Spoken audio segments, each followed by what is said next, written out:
Welcome to the Daily Thunder podcast. I'm your host, Brandon Rabar, beat writer for dailythunder.com. Every week or so, we will have guests ranging from national sports writers and local reporters to OKC celebrities and Thunder staff and players. This week, our featured guest is Andrew Unterberger, who is big time in the music biz as deputy editor of Billboard magazine, yes, the Billboard. But he's also well known in NBA circles for being a Trust the Process thought leader, a quizmaster extraordinaire, and one of the blogosphere's most creative writers, blogging through the entire pretend Sixers season during the COVID hiatus. Also this week, we're going to dip into the Daily Thunder mailbag and answer your questions. Okay, so normally right here is where I would exchange some pleasantries with Andrew, our guest, and we'd talk back and forth for a moment. And that actually happened, but I'm going to be really transparent with you and tell you that I forgot to hit record on this interview until about 5 minutes. And the intro was great. We talked about music and like the best of 2020. He shared with me his favorite music. He asked me what my favorite music of 2020 was. I told him that I thought the 2020 music sucked. And so I listened to a bunch of like Sam Cooke and Old Soul during 2020. It was a good laugh and you missed it all. But let's just pretend that I just asked Andrew this question. Andrew, what would you say are the similarities and the differences between the Thunder rebuild and the 76ers Trust the Process rebuild? A couple differences. One is that you guys are starting from a much greater position of strength than we did, just in terms of you had two Hall of Fame, future Hall of Famer caliber players, perennial All-Stars to kind of get the rebuild started with. We had one guy that kind of fluked into one All-Star game appearance once in Drew Holiday, and that was kind of in a down year. And we were able to get a lot for him, but not the kind of Paul George type package that you guys got, or even what you got for Russell Westbrook. And obviously there were some extenuating circumstances there, but the fact that you had those two players to kind of jumpstart the rebuild with is pretty extraordinary. And you also have a much better kind of central prospect right from the jump than we did. We had Michael Carter-Williams in that first year, and he was the rookie of the year. But I don't think anybody really ever looked at him as like a true building block for a future kind of contender. Not like the kind of guy that you'd put all your stock in to sort of anchor the team 5 years down the road. Although we talked ourselves into it because we can talk ourselves into anything as Sixers fans. But in terms of what you guys have with Shai Gilgeous-Alexander, like that we would have sold our soul for a player of that caliber the first couple of years. And we had one in Joel Embiid, but he didn't show up the first 2 years. Obviously, he had those back-to-back foot surgeries. And you guys also have your picks staggered much further down the line than we did. I mean, we had second rounders, and we're still kind of catching in those second rounders that we got in the Sam Hinkie era. But I think in terms of first rounders, we mostly only had two or three years out. And I was on the Real GM's Future Drafts Detailed page, which if you're not already intimately familiar with, I'm sure you will be in the next couple of years. Just kind of looking at the entire ledger of future draft assets for you guys. And I was looking through the first couple of years. I was like, oh, well, this is impressive, but not as impressive as I remembered it. And then just kept going. And then just going 2024, 2025, 2026. We didn't quite have that arsenal in terms of like, okay, even like 5 or 6 years down the line, we're still going to be in pretty heavy draft capital. But aside from that, it seems like a pretty similar sort of process. It seems like a lot of the thought behind it is the same. But you guys are managing to do it while staying competitive. And in some ways, that'll actually make it harder for you because you won't be drafting in the top 3 every year the way we were for 3 or 4 years straight. I mean, that was great, especially because, we didn't hit on all of them. We had a Jahlil Okafor, Nerlens Noel, Michael Carter-Williams sort of didn't pan out the way we hoped, but we had 4 cracks at it. And so we got Ben Simmons and Joel Embiid out of it, and that was good enough. You guys are, I guess, going to have to kind of do it from the middle, and also just hoping that some of the teams that you got capital from way down the line, they sort of fall apart in the next 3 to 4 years. It could happen, and you certainly have enough bites of the apple that one of them will probably come through. But it's just going to be a little bit of a different route to get there, I think. Yeah, and we're already seeing a little bit of it with the Rockets maybe trading James Harden. Who knows? Sure. They already traded Russell Westbrook and Robert Covington, so who knows what's going to happen with those? And I think that's why Presti did it so far down the line. Obviously, Paul George re-signed long term with the Clippers, but he'll be older when those start to kick in, and who knows what's going to happen with Kawhi? I think a lot of it rests on what happens this season as far as what happens with those Clippers picks.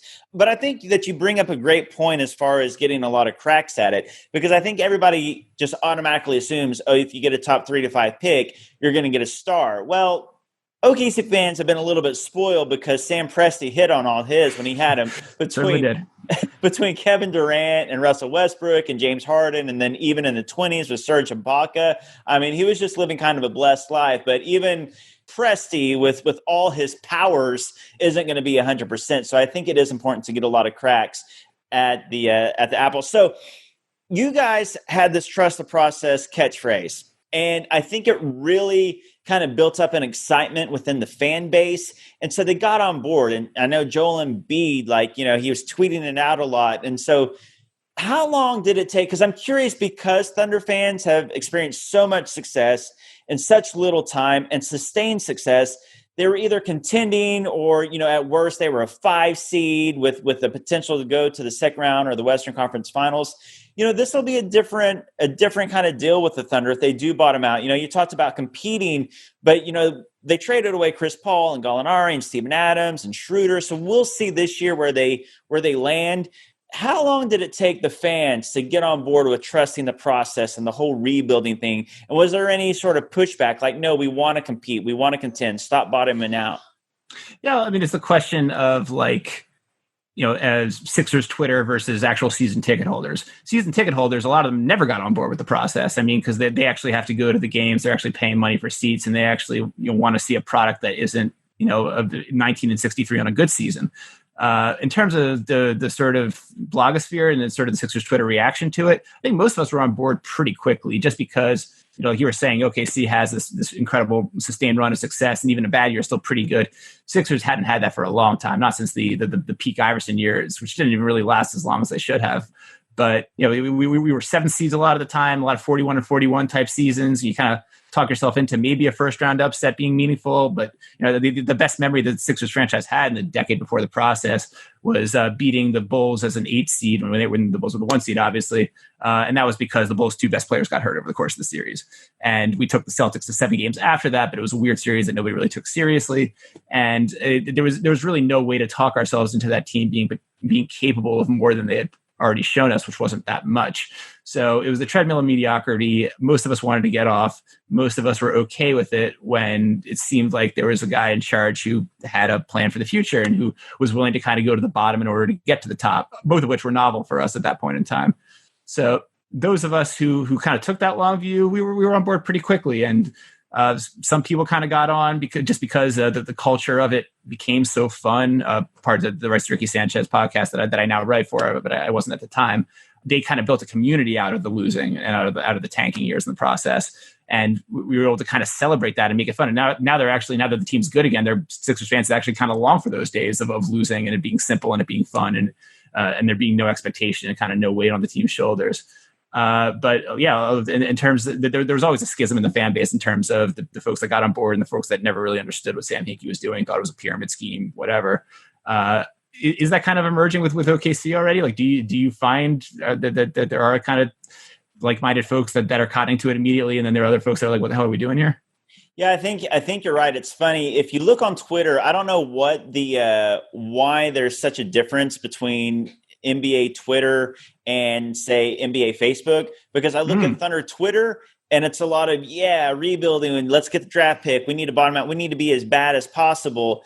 Then I look at Facebook and they're like, why are they trading Dennis Schroeder? Why are they trading Chris Paul? And there's just this, like you said, there's a seismic shift between the two, and I'm not sure why there's such a difference, but I've noticed it. So I think that there are two sides of probably every fan base. Part of it that, no, let's compete, let's be good right now, and if we are going to trade away a Chris Paul, let's keep Kelly Oubre and keep Ricky Rubio and try to keep competing, because the Thunder could have. I mean, if they would have kept all the pieces, they could have got assets back and then still chose to compete with Rubio, Oubre, Shea, Dort, Baisley, keep Steven Adams. They could have been a team that competed for the 7 or 8 seed quite easily and get assets.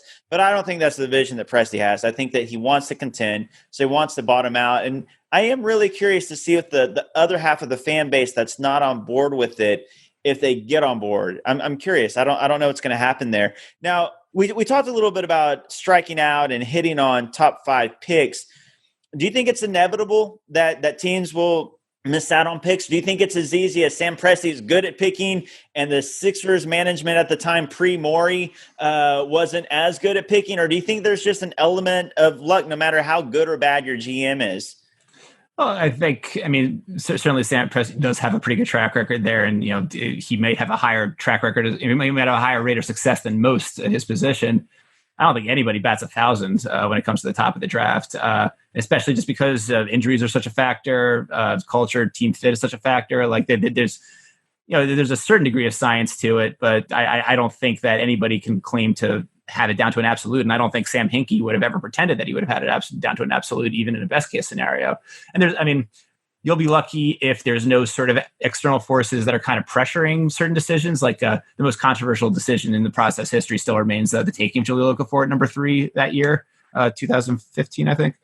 Sixers fans were not high on him. He was a center. He played the same position as Nerlens Noel and Joel Embiid, who both still on the roster at the time. His comparables out of Duke were strong, but not necessarily trending in the way you want for the modern NBA. We took him at number 3. Everyone kind of looked at each other and was like, okay, is that it? Like, there's no big trade coming. There's no second, there's no other shoe to drop there. And we were still kind of wondering about that. And I think a lot of people sort of theorized, and other people kind of reported this out a little bit, that there might have been pressure from management, or that there might have been other sort of okay, well, we need a player who's going to contribute now. And he seemed at least the most NBA ready of the players at the time that were available kind of in that draft range. But maybe not. Maybe it just was a swing and a miss. We'll never know for sure, probably. But the fact that Sam Hinkie, who was, we still kind of venerate as one of the smartest minds of the NBA, the modern NBA of the last decade, the fact that he could make such a move that appears, at least on its face, to be wrongheaded, sort of shows you that nobody's infallible at this stuff. Now, looking ahead to next season, the Thunder, I think, do want to bottom out, get a top 5 pick. It's supposed to be a loaded draft. And I think Thunder fans are already looking ahead, studying, Cade Cunningham, Evan Mobley, and all that thing. Were Sixers fans the same way? I mean, were you instead of being into the season, where a lot of people already looking ahead at the drafts, and are you it's October, November, and the season starting, but you're looking at the mock drafts for next season? Was that the same way with you guys? Oh, yeah, absolutely. I think a lot of us kind of became amateur NCAA experts at that point. I certainly include myself among that. I think the 2013-14 NCAA season was the only season I've ever really paid attention to, because the Sixers were inevitably going to have a top pick, and it was supposed to be one of the most loaded classes in history. So I was doing analysis and writing and film study and all that stuff, even though I don't know what the hell I'm talking about when it comes to prospect evaluation. But that was sort of the fun of it too, was that there were kind of 2 seasons going on at once, and that you were watching the Sixers on one level, but you were also sort of scouting the college market. You were kind of fetishizing these guys from overseas that we knew nothing about. Everyone fell in love with Dario Saric long before he was drafted by the Sixers. And especially because the Sixers had such a long way to go, we became obsessed with workout footage from guys who were coming back from injury, and Summer League was a huge deal. I still kind of cherish our Orlando Summer League title, and I think 2014, I think they should have raised the banner to it in the Wells Fargo Center. So you kind of find other things to be passionate about besides just the team. Although we were, at least speaking for me, I was still living and dying with every win and every loss. And there are games that we almost won during that stretch that we still talk about as if they were, Game 7 of the Eastern Conference Finals. You find your ways to kind of have fun with it, even when it seems like it's pretty meaningless on the surface in terms of the actual regular season. I'm glad you brought that up, because that's the next thing I want to talk about before I let you go. I think it's going to be fascinating, because even me, myself, I'm a guy that wants to bottom out and get a top 3 pick. I want Cade Cunningham or one of those guys. But I find myself, even in a meaningless game, I can't help but root for these guys. I'm rooting for Shea. I want the buckets to drop. I want, them to make the shots. And of course, there's that development with all these young guys. You want to see the rookies and the second-year players develop and get good. But so there's this weird give and take, but it's better to be bad. So did you find yourself rooting for wins, or rooting for losses, or rooting for just competitive games that were close, but you ended up losing? Because you see, even in the NFL, it's not exactly the same because of lottery odds and stuff. But the Jets won a game yesterday that they shouldn't have won. They might miss out on Trevor Lawrence now. And a lot of Jets fans are mad, even though they beat the Rams, because they're not going to get a chance maybe at Lawrence. How do you think OKC fans will be? How are 76ers fans during that time? Yeah, it's hard to straight up root for losses. I mean, some people were able to do it. I wasn't really. I still wanted them to win every game, even when and the Sixers got out that first tanking season, 2013-14. I don't know if you remember, the Sixers got out to a 3-0 start. They beat the Heat on opening night. They beat the Bulls a couple games later. And it was like, oh man, maybe this isn't even going to happen. Maybe the team's actually going to be good this year. And then, later that season, they lost 26 games in a row. Things got back on track. But you never stop wanting good. I mean, especially because you get attached to the players, you never really stop wanting good things for them. So maybe there are some kind of galaxy brain level fans out there that watch and just kind of get furious when it looks like they're actually going to win games. The good news is if you're rooting for a truly tanking team, they'll take care of business one way or the other in terms of the losses. So you can kind of root for the occasional fun win here or there. You can kind of root for at least like a lot of moral victories. Definitely get used to that. But in terms of actually like feeling that conflict of wanting them to lose, but also really wanting them to win, when you're watching the games, I think the side that wants to win is going to win out. And then the rest will kind of take care of itself, I think. That makes complete sense. It's a win-win. If they win, great. They won. Sure. Exciting. If they lose, great. They lost. That's a win. Andrew, thank you for joining us on the Daily Thunder podcast. Be sure to follow him on Twitter. If you're into music, he's like the dude at billboard.com. If you're into the NBA and basketball and the 76ers, he's the best at that as well. So follow him online. Andrew, thanks for joining us tonight. Thanks for having me, Brandon. It's a lot of fun.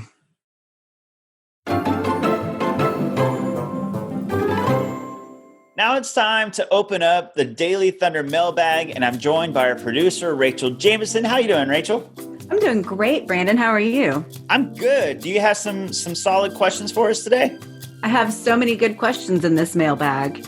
Let's start with Josh Ferris's question. He wants to know if the Thunder are in the playoff mix come the beginning of March, will Presti still trade both Horford and Hill, or would he be content to run it through and give them some experience in the playoffs? I think the reality is, as much fun as it was to get off to a 5-4 start, the Thunder still want a top 5 pick in the 2021 draft. I don't see any scenario in which Sam Presti would pass up trading George Hill or Al Horford or Trevor Ariza for any sort of positive assets.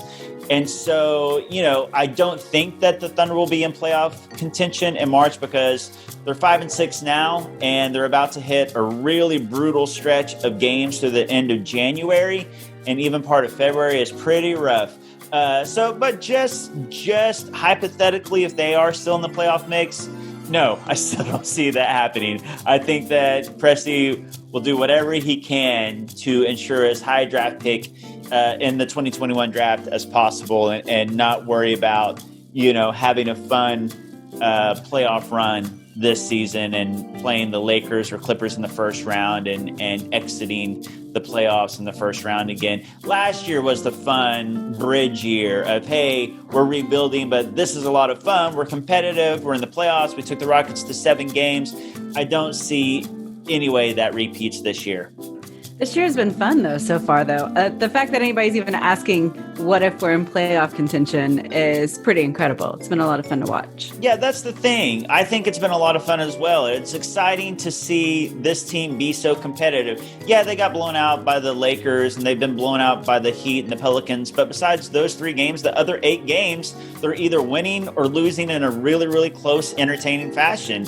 And to see these young guys develop, like Shea to take a leap, and Dort and Baisley, and then out of nowhere, Hamidou Diallo, and then Poku and Maladone, Roby even. There's so many young guys to get excited about, despite, not making the playoffs this season. It's a fun team to root for. Speaking of these young guys, James Bollinger wants to know, how does Coach Dagnault keep the young players engaged after Presti trades the big-name veterans? That's a great question, but from what we've seen so far, both from Coach Dagnault's, the way he motivates these guys, the way that he coaches these guys, and the way they respond to him, I don't think that's a big worry. And the bigger thing is, all these young guys are competitive. They're hungry. They say it over and over again. You see it on the court. They fight. They don't give up. They're usually out-talented on the court. They're usually playing superstars, but they don't back down, and they don't back down when they're down 10 or 20. They're going to keep fighting. So I don't think that'll be an issue. And that's the thing when you got young guys, they're all hungry and have something to prove, whether it's Dort, he was undrafted, chip on the shoulder. Baisley was drafted late, chip on the shoulder. Hamidou Diallo, second round pick. Everybody kind of wanted to get rid of him, chip on the shoulder. Shea repeatedly says he wants to be one of the greats over and over and over again. So even the guy that's your best young player, he's motivated despite, whether they trade away Horford or Hill or they're not competitive, because he wants to prove to be one of the greats. So I think all these guys are self-motivated. KM is all in on Evan Mobley over Cade. He thinks we need more size. What do you think about that? I still think that Cade Cunningham is the number one guy, and you get him no matter what, just because he's that talented, and you can figure out the fit later. And as much as we love Dort and Baisley and Hami and Poku and Maladone, you want elite talent to put next to Shea. That's the biggest concern. And Shea can play the 1 or the 2 or even the 3, and Cade can play the 1, 2, or 3. So just get the best guy and then figure out fit later. But that said, Evan Mobley is my second favorite draft prospect behind Cade Cunningham, and I would be ecstatic about Evan Mobley. This is a guy who would have gone number 1 overall in last year's draft. Really the top 5 guys in this next year's draft would have gone number 1 last year. Mobley is elite, and he is kind of the one piece that this young core doesn't have. He's a center. He's a true center, but he can shoot, space the floor. He's got post moves. He's a good shot blocker. He can do all the things that you want your modern big to do, and he can handle the ball and pass. To add a guy like that next to Shea really would be a great fit. And then you got all these other guys like Dorton, Baisley, and Poku that you can throw in with those two guys. So I want Cade the most, but I would be perfectly happy with Evan Mobley and then a Jalen Suggs and a Jalen Green and a Kuminga. Final answer? Final answer, I'll call him Jonathan K. Well done. Thank you. I need some help on this next one. Barrett Bearlyle wants to know, do you think it's any less of a low road than when Russ teamed up with PG and Melo, or do we discount that because of how disappointing it was? Okay, so I know what he's asking. He's asking, this season being a bad season, the Thunder aren't going to be very good. They're not going to make the playoffs.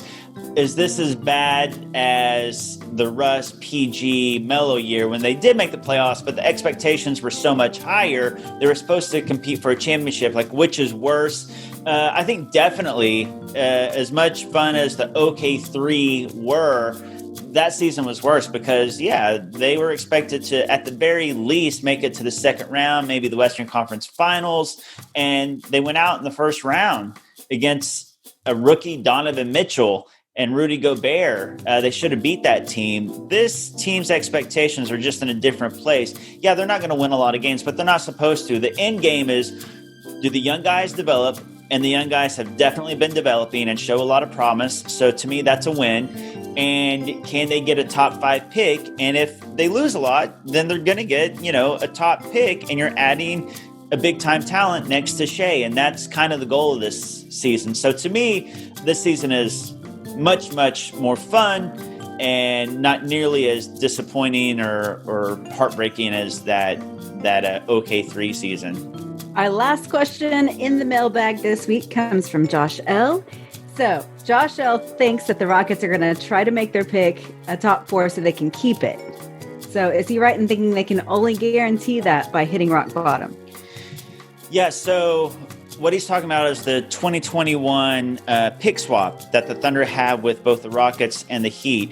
As long as the Rockets don't finish with the 1, 2, 3, or 4 overall pick, then the Thunder will get the 2 best picks out of the Thunder, Rockets, and Heat. So ideally, the Thunder end up with the top 3 pick, and then the Rockets end up with the number 5 pick, or 5, 6, 7, 8 pick. You want the Rockets to be bad, but not so bad that they hit rock bottom and get a top 4 pick. But here's the deal with the new lottery odds. Even if they are the worst team in the NBA and finish with the worst record, and they try to hit rock bottom, they actively try to keep that pick, they still only have a 52% chance of getting a 1 through 4 pick because the lottery odds were flattened and they changed. So that's helpful to the Thunder. So they may try to hit rock bottom, but there's only a 48% or there's only a 52% chance that works out for them. So I don't think that they necessarily even can when you have John Wall and Christian Wood and Eric Gordon and Boogie Cousins and maybe Victor Oladipo. If he sticks around for any sort of time before they trade him again, he's going to help them win games. So it may be that perfect sweet spot for the Thunder where the Rockets don't make the playoffs and they finish at like the number, let's say 7, 8, 9 worst record, but they don't hit rock bottom. So the Thunder get another top prospect in the 2021 draft.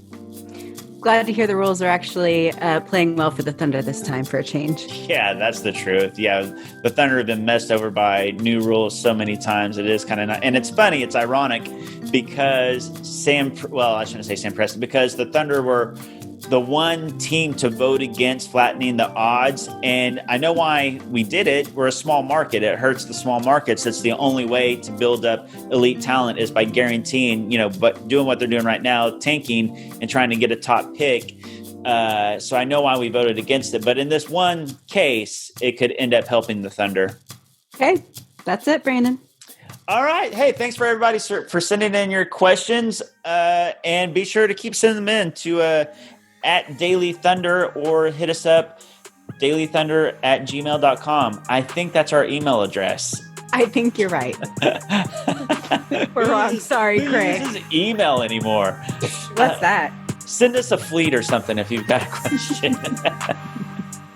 Thank you for listening and for supporting the Daily Thunder podcast. You can follow our guest, Andrew Unterberger, at AU Get Off My Gold. And you can follow me at Brandon Rabar as I cover the Thunder beat. If you subscribe to our Patreon at patreon.com/Daily Thunder, you'll receive early access to Daily Thunder content, including bonus podcast segments, the exclusive weekend edition newsletter, and other perks like free shirts, special pricing at local businesses, and more. This podcast is produced by Rachel Jameson. You can follow her or not, your choice, at Rach Jameson. I wouldn't. You can. Send your questions and feedback to dailythunder@gmail.com and stay on dailythunder.com every day to catch the latest Thunder news, recaps, analysis, interviews, and nonsense.